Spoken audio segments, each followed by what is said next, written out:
In this video, I'm going to show you a step-by-step on how to change from one color to the next. In this video itself, I am currently working on making a bee, and so we're going to change from our yellow color to our black color to make the black stripes of our bee. This can be done for any form of changing colors. It doesn't have to be done in a round. It can be done in a pattern where you're going straight across as well.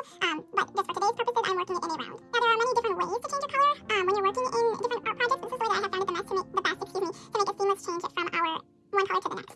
So, what I'm going to do is I'm going to take my hook and I'm going to put it into these two loops here. You want to make sure that your working yarn has a nice loop so you don't accidentally put your hook in between those into this loop here. So, I'm going to take my hook and put it in through the middle of my V, and I'm going to put it into this next little loop here.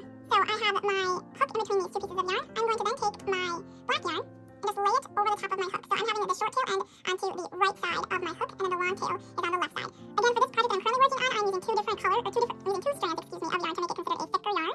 When you're changing colors, you can use either one strand, two strand, but for this video purpose myself, I'm using two strands to change colors. So I have my black yarn over the top of my hook. I just like to hold onto it so it doesn't fall off of my hook here. At this point in time, it doesn't matter how you hold on, I just don't want it to fall off. So I'm going to take my hook and pull it through those two loops that I went into. Okay? So there I have basically my color change. I'm going to take my stitch marker off in this case, and what I'm going to do is I'm going to leave my yellow yarn alone over here. I don't want my hook to accidentally touch on any part of it. I'm going to basically do a single crochet in my next stitch, and when I change colors, I don't like to sew in at the end. So I'm going to crochet my string ends in because I don't have to take my darning needle and thread them through. So I'm going to put my hook underneath my next stitch, and I'm doing single crochets. I want to make sure that my black yarn is kind of over the top of my current stitch that I'm working into.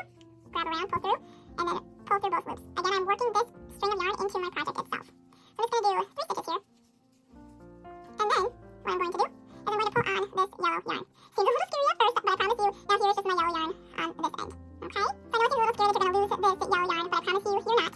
For this project, I'm actually going to be changing back to yellow once I make it to my next round. If I wasn't going to be doing that though, I would be working this strand of yarn into my stitch just like I'm working my black yarn in, because then it keeps this nice and tight and secure here as well, but then I'm hiding my strand of yarn in. If you wanted to make it extra secure, and you didn't care about what the back side of your work looked like, you could make a little knot between this strand of yarn and then your short strand of your changed color yarn, and then work them both in as well. Neither one of the ways is wrong. It just depends on the usage of your project, and if you're going to be looking at the back side of your project as well.